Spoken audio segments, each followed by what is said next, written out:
ఈవేళ మన బంధువుల గురించి మాట్లాడుకుందామండి. ఎందుకంటే ప్రతి కుటుంబంలో ఉన్న సమస్య, అతిపెద్ద సమస్య ఏంటంటే ఈ బంధువులే. నాకు ఒక కామెంట్ వచ్చింది. ఏమనంటే ఒక ఆవిడ చెప్తున్నారు, వాళ్ళ హస్బెండ్ ఎప్పుడో చాలా కాలం కిందట చనిపోయారంట. వాళ్ళకి ఒక కొడుకు ఒక కూతురు ఉన్నారు. అయితే ఒక 2 సంవత్సరాల కిందట వాళ్ళ కొడుకు యాక్సిడెంట్లో చనిపోయారు. అయితే ఇప్పుడు తల్లి కూతురు ఉన్నారు. ఆ పాప ఏమో ఉద్యోగం చేసుకుంటూ ఉంది. అయితే ఇప్పుడు ఆ అమ్మాయికి పెళ్లి చేయాలి, పెళ్లి సంబంధాల కోసం వెతుకుతున్నారు, చూస్తున్నారు. అయితే ఆవిడకి వచ్చిన పెద్ద సమస్యల్లో ఏంటి అని అంటే, ఇప్పుడు మా అమ్మాయి పెళ్లి చేయాలంటే కన్యాదానం చేసేవాళ్ళు లేరు. చెప్పుకోవడానికి నాకు బంధువులు చాలామంది ఉన్నారు. కానీ చాలా కాలంగా మా వారి తరపు బంధువులతోటి ఆస్తి తగాదాలతోటి వివాదాలు ఉన్నాయి. ఎవరు కూడా ఒకరినొకరు మాట్లాడుకోవట్లేదు. ఇప్పుడు మా అమ్మాయి పెళ్లి చేయాలని అంటే ఏ బంధువులు పిలవాలి, మగదిక్కు లేకుండా నేను మా పాప పెళ్ళి ఎలా చేయాలని చెప్పేసి ఆవిడ చాలా బాధగా మాట్లాడుతున్నారు. చూడండి, ఇలాంటి సమస్య ఈ ఒక్క కుటుంబంలోనే కాదు, చాలా కుటుంబాల్లో ఉంది. మగదిక్కు లేదు అని అంటే ఇంకా చులకన చేసి ఆడించే వాళ్ళు కూడా మన బంధువుల్లోనే ఉంటారు. దీనికి ఎలా మొగుడు లేడు, దీని కూతురికి ఎలా పెళ్లి చేస్తుంది, అసలు దీని పరిస్థితి ఏంటి, ఇది మళ్ళీ తిరిగి మన కాళ్ళ దగ్గరికే రావాలి, దీనికి మనమే దిక్కు అని పొగరగా మాట్లాడే బంధువులు కూడా మన కళ్ళ ముందు చాలామంది కనబడతారు. బంధువులు లేకపోతే మనం బతకలేమా చెప్పండి. ఇప్పుడు ఈ రోజుల్లో ఎవరి సంపాదన వాళ్ళు సంపాదించుకుంటున్నారు, ఎవరి కష్టాలు వాళ్ళు భరిస్తున్నారు, ఎవరి తిండి వాళ్ళు తింటున్నారు. ఎవరింటికి వెళ్ళి చేసే అంత పరిస్థితి అయితే ఎవరికీ లేదు. కానీ కుటుంబాల్లో వివాదాలు ఉన్నాయి, గొడవలు ఉన్నాయి. సంవత్సరాలుగా తోడబుట్టిన వాళ్ళే, సొంత వాళ్ళే మాట్లాడుకోవట్లేని వాళ్ళు ఇప్పుడు మన కళ్ళ ముందు చాలామంది కనబడుతున్నారు. కానీ ఇప్పుడు ఒక్కసారి మనం కరోనా టైంకి వెళ్దాం. కరోనా సమయంలో ఏం జరిగిందండి? ఎంతోమంది పెళ్ళిళ్ళు చేసుకున్నారు. ఒకరింటికి ఒకరు వెళ్లకుండా 10 మందిని 20 మందిని పెట్టుకుని పెళ్ళిళ్ళు చేసుకున్న వాళ్ళు ఉన్నారు. డబ్బున్న వాళ్ళు, కోటేశ్వర్లు కూడా అదే పని చేశారు. సెలబ్రిటీలు కూడా ఎక్కువ మందిని పిలుచుకోకుండా ఒక్క 50 మందితోటే పెళ్లి చేసుకున్న వాళ్ళని కూడా మనం చూసాం. కరోనా టైంలో ప్రతిదీ అడ్జస్ట్ అయిపోయాం. వాళ్ళొచ్చి బట్టలు పెట్టాలి, వీళ్ళొచ్చి కన్యాదానం చేయాలి, వాళ్ళే వచ్చి ఇది చేయాలని మనకి కొన్ని సాంప్రదాయాలు, రూల్స్ ఉన్నాయి. కానీ కరోనా టైంలో వాటినన్నిటినీ పక్కన పెట్టి ఉన్న వాటిల్లోనే అడ్జస్ట్ అయిపోయి చేసుకున్నాం. అటు అబ్బాయి తల్లిదండ్రులు, ఇటు అమ్మాయి తల్లిదండ్రులు సింపుల్గా ఉండి చక్కగా పిల్లలు పెళ్ళిళ్ళు చేశారు. ఖర్చు కూడా చాలా తక్కువైంది. ఆ కరోనా టైంలో పెళ్ళిళ్ళు చూసి చాలామంది అనుకున్నారు ఇది కరోనా ఎందుకు వచ్చిందో తెలియదు, కానీ చాలా అనుభవాలు వచ్చాయి మనకి. ఎంతోమంది లక్షల కోట్లు ఖర్చు పెట్టి గ్రాండ్గా పెళ్ళిళ్ళు చేస్తున్నారు. సింపుల్గా 20 మందితోటి చక్కగా పెళ్లి చేసుకున్నారు. ఖర్చు కూడా తగ్గింది. అనవసరమైన ఖర్చులు చేస్తున్నారని చాలామంది చెప్పుకోవడం కూడా జరిగింది. కానీ అలానే ఇప్పుడు మనం ఎవరిని పిలవకుండా పెళ్లి చేసుకుందామా అని అంటే, అయ్యో అందరూ ఉండి ఎవరిని పిలుచుకోలేదు, ఏంటో ఎవరూ లేనట్టు దిక్కులేని వాళ్ళగా పెళ్లి చేసుకున్నామని మళ్ళీ మనసులో ఈ రకంగా బాధపడతారు. ఇప్పుడు ఆవిడ టెన్షన్ వల్ల ఏంటనంటే, డబ్బు సమస్య అయితే ఏమీ లేదు, కానీ బంధువులు ఎవరు వస్తారు, ఎవరు రారు, ఎవరిని పిలవాలి, ఎవరిని పిలవకూడదు, ఇప్పుడు పిల్ల పెళ్ళి ఎలా చేయాలి, నేను ఒక్కదాన్ని అన్నీ చూసుకుని ఎలా చేయాలి అని ఆవిడ పాపం టెన్షన్ పడుతున్నారు. చూడండి, ఎవరు ఏమీ టెన్షన్ పడక్కర్లేదు.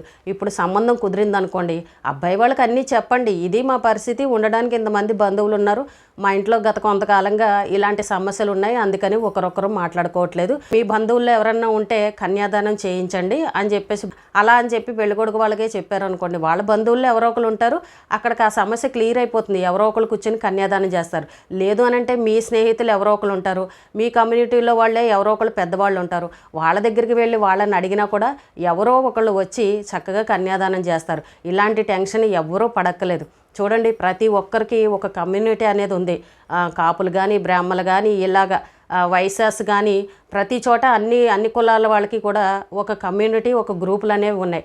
అలాంటి చోటకి వెళ్ళి చక్కగా ఎవరినన్నా పెద్దవాళ్ళని చూసి కానీ ఎవరినన్నా అడిగారు అనుకోండి, చక్కగా వాళ్ళు వచ్చి కూర్చొని మీకు కన్యాదానం చేసి పెడతారు.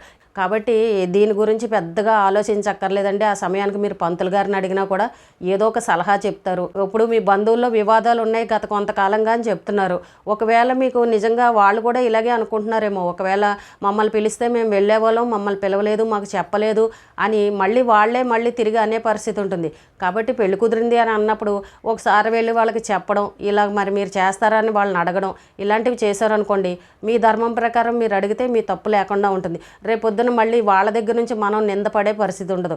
లేదు మేము చాలా కాలంగా మాట్లాడుకోవట్లేదు, ఇంకా మళ్ళీ మేము జీవితంలో కలవాలనుకోవట్లేదు, మాట్లాడాలనుకోవట్లేదు, వాళ్ళు మమ్మల్ని చాలా ఇబ్బందులు పెట్టారు, చాలా గొడవలు చేశారు మాతోనే అని ఒకవేళ అలా కనుక మీకు ఏమన్నా ఉంటే కనుక ఇంకా అలాంటి వాళ్ళకి దూరంగా ఉండి, మీకు తెలిసిన స్నేహితుల్ని, మీ అమ్మాయి కూడా ఉద్యోగం చేస్తుంది, ఫ్రెండ్స్ ఉంటారు, అలాగే పెళ్ళికొడుకు తరపు బంధువులు వాళ్ళు ఉంటారు, మీ ఇరుగు పొరుగు ఉంటారు, చుట్టుపక్కల వాళ్ళు ఉంటారు, ఇంకా చాలామంది ఉంటారు మనం పిలవాలని అంటే వాళ్ళందరినీ పిలుచుకుని చక్కగా సింపుల్గా చేసుకోండి అందంగాను. అంతేగాని బంధువులు వాళ్ళు మాట్లాడట్లేదు వీళ్ళు మాట్లాడట్లేదని మన పనులు మానుకోలేము, ఇంకా ఎక్కువగా ఆలోచించి మనం డిప్రెషన్లోకి వెళ్ళడం ఇలాంటివన్నీ ఎందుకు చెప్పండి, ఆరోగ్యాలు పాడవుతాయి. ఇప్పుడు ఇన్ని సంవత్సరాలు మాట్లాడలేని బంధువులు ఇప్పుడు మనం సడన్గా వెళ్ళి పిలిచినా కూడా కొంతమంది ఏమంటారు తెలుసా, దీనికి దిక్కు లేక గతి లేక వచ్చింది నా దగ్గరికి, ఈ వేళ మన అవసరం అయిందని ఇలా మాట్లాడే వాళ్ళు కూడా ఉంటారు. అయ్యో పాపం ఇన్ని రోజుల తర్వాత వచ్చారు, మనం సొంత వాళ్ళు అనుకునే కదా అభిమానంతో వచ్చింది వెతుక్కుంటానని ఇలా ఆలోచించరు, ఇంకా దాన్ని పొగరగా మాట్లాడే వాళ్ళు కూడా ఉంటారు. కానీ అక్కడ చిన్న చిన్న తగాదాలు ఏమన్నా ఉంటే కనుక సర్దుకుపోయి వెళ్ళి మాట్లాడడమే. ఎప్పుడైనా సరే బంధువులు మాట్లాడట్లేదు, మన పిల్లల పెళ్ళిళ్ళు ఎలా చేయాలి, మా కూతురు పెళ్ళి ఎలా చేయాలని ఇలాంటి టెన్షన్లు ఎవరూ పెట్టుకోకండి. గతంలో నేను ఒక వీడియో చేశాను, ఒక ఆయన ఇలాగే వాళ్ళ ఇంట్లో కూడా ఇలా కుటుంబ తగాదాలు ఉంటే వాళ్ళ అమ్మాయి పెళ్లి చేయడానికి ఇలాగ ఎవరు బంధువులు వచ్చేవాళ్ళు లేకపోతే ఆయన ఫ్రెండ్ ఒక ఆయన చాలా కాలంగా వాళ్ళిద్దరూ ఫ్రెండ్షిప్ అంట. ఆయన ఎక్కడో దూరంగా ఉన్న ఆయన్ని కూడా భార్యాభర్తలను ఇద్దరిని పిలిచి ఆయన ఫ్రెండ్ చేతే మొత్తం పెళ్ళికి సంబంధించిన పనులన్నీ కూడా ఆ ఫ్రెండ్సే చేశారు. భార్యాభర్తలు ఇద్దరు కూడా కుటుంబం అంతా వచ్చి వారం రోజులు ఉండి వాళ్ళ కూతురు పెళ్లి చేసి వెళ్ళారు. ఆయన కూడా ఇలాగే టెన్షన్ పడ్డారు, మా అన్నదమ్ములు ఎవరూ మాట్లాడరు, మా అక్క చెల్లెలు మాట్లాడరు, మా అమ్మాయి పెళ్ళి ఎలా చేయాలని ఇలా టెన్షన్ పడుతుంటే భార్యాభర్తలు ఇద్దరు కూడా వాళ్ళ అమ్మాయి పెళ్లి చేసి అన్నీ చక్కబెట్టి అన్నీ చేసి వెళ్ళారు. చూడండి, మనకి సొంత బంధువుల కంటే కూడా మంచి స్నేహితులు ఉన్న వాళ్ళు కూడా ఉన్నారు. స్నేహితులను కూడా అందరినీ తప్పు పట్టకూడదు. ఎప్పుడు కూడా మనకు ప్రాణాలు ఇచ్చే స్నేహితులు ఉంటారు, ఆపదలు ఆదుకునే వాళ్ళు ఉంటారు, నీకెందుకు నేను ఉన్నాను చేస్తాను ఉండు అని అనే స్నేహితులు కూడా మన కళ్ళ ముందు ఉంటారు. కాబట్టి ఎప్పుడూ బంధువుల మీదే ఆధారపడడం, బంధువులు రాలేదని టెన్షన్ పడి ఆలోచించడం ఇలాంటివి మానేసుకోండి. చక్కగా మీరు ఏం చేయాలనుకున్నారో అది చేయండి. చూడండి, బంధువులు లేరని చెప్పేసి మన ఇంట్లో ఏ కార్యక్రమం ఆగదు, అన్నీ జరిగిపోతాయి. ఎవ్వరు రాకపోయినా కూడా ఏది ఆపకం, అది అందరికీ తెలిసిన విషయమే. మనం పిలిచినా కూడా వాళ్ళు రాలేదనుకోండి, అది వాళ్ళ కర్మ, ఇంకా రాలేదు అని అంటే ఇంకా తప్పు వాళ్ళదే అవుతుంది. ఇంకా వాళ్ళ మనసులో ఎటువంటివి అనేది మనకు అక్కడే అర్థమైపోతుంది. కాబట్టి మన తప్పు లేకుండా మనం పిలవడము, లేదు అని అంటే మన పనులు మనం చేసుకోవడం. మమ్మల్ని పట్టించుకోలేదు, మాకు ఇలాంటిది పెట్టారు అలాంటిది పెట్టారు, మమ్మల్ని మాట్లాడలేదు, మాకు భోజనాలు ఇలా పెట్టారని ఇలా రకరకాల చిల్లర గొడవలు పెట్టే రకాలు కూడా కొంతమంది ఉంటారు బంధువుల్లోనే. అక్కడికి కారణం ఏమీ లేకపోయినా కూడా కావాలని గొడవలు పెట్టేవాళ్ళు ఉంటారు. అయ్యో వాళ్ళు బిజీగా ఉన్నారు, పెళ్ళిలో అడావిడిలో ఉన్నారు, పోన్లే మనల్ని పట్టించుకోలేదు మాట్లాడలేదులే, అంత అడావిడిలో మనల్ని ఎలా పట్టించుకుంటారని సర్దుకుపోయే మనస్తత్వాలు కొంతమందికి ఉండవు. కావాలని కీచులాట్లు పెట్టుకుని గొడవలు పెట్టేవాళ్ళు కూడా ఉంటారు. ఇలాంటివన్నీ కూడా మరి మనం తట్టుకోగలం భరించగలం అని అనుకుంటే ఏమో చుట్టాలందరినీ పిలుచుకోవాలి, లేదు అని అనుకుంటే ప్రశాంతంగా హాయిగా జనాలు ఎక్కువ మంది లేకుండా మీ శాస్త్రోక్తంగా చక్కగా పెళ్ళిళ్ళు చేసుకోండి. ఒకవేళ ఇప్పుడు ఆవిడ ఎంతమంది బంధువులు పిలిచారో అనుకోండి, ఇక్కడ ఒక పక్క పెళ్లి జరుగుతూ ఉంటుంది, పెళ్ళిని చూసుకోవాలి, ఒక పక్కన మళ్ళీ వచ్చిన బంధువులను అందరినీ చూసుకోవాలని అంటే ఆవిడ ఎలా చేయగలరో చెప్పండి, అన్నిటికీ కుదరదు కదా. మరి ఇప్పుడు అందరినీ పిలిచి మళ్ళీ పాపం ఆవిడ పట్టించుకోలేదు అనుకోండి, రకరకాల మాటలు మాట్లాడతారు. మీరు తక్కువ మంది బంధువులు పిలుచుకుని చక్కగా అందంగా పెళ్లి చేసుకోవడమే బెటరు.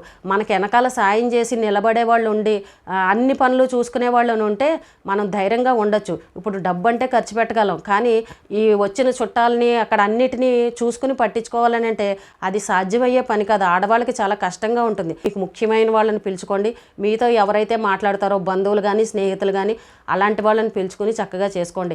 కరోనా టైంలో పెళ్ళిళ్ళు ఎలా జరిగాయో వాటిని దృష్టిలో పెట్టుకుని బంధువులు లేని వాళ్ళు చక్కగా అలా చేసుకోండి, ఏమీ టెన్షన్ పడద్దు. ఇప్పుడున్న జనరేషన్లో అన్ని కుటుంబాల్లోనూ ఉంది, అందులోనూ 95 మంది కుటుంబాల్లో గొడవలే కనబడుతున్నాయి. బాగా కలిసి ఉన్న వాళ్ళు అయితే ఒక 5-6 కుటుంబాలు కనబడుతున్నాయి అంతే, 100లోనూ ఏవో ఒకటి కారణాలు, ఏవో ఒకటి గొడవలు.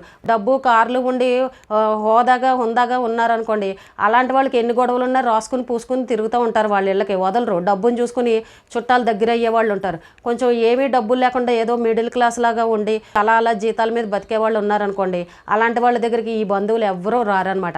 ఏదో బెల్లం చుట్టూ చీమల్లాగాను ఎక్కడ డబ్బులు ఆస్తులు ఉంటే వాళ్ళ చుట్టూనే తిరుగుతారు. ఈ బంధువులు కూడా అటువంటి వాళ్ళే అనమాట. ఇలాంటి భేదాలను కూడా చూసే తగులాడే బంధువులు మనలోనే ఉన్నారు. కాబట్టి ఇలాంటివన్నీ గుర్తుపెట్టుకుని వాళ్ళ మనస్తత్వాలు బట్టి ఆలోచించుకుని వాళ్ళని ఇంకా పిలవాలా వద్దా అనేది మీరు ఆలోచించుకోండి. ఈ బంధువుల మీద మాత్రం ఎవ్వరూ ఆశలు పెట్టుకోకండి, వాళ్ళ గురించి ఎక్కువగా ఆలోచించి మనసు పాడు చేసుకోకండి.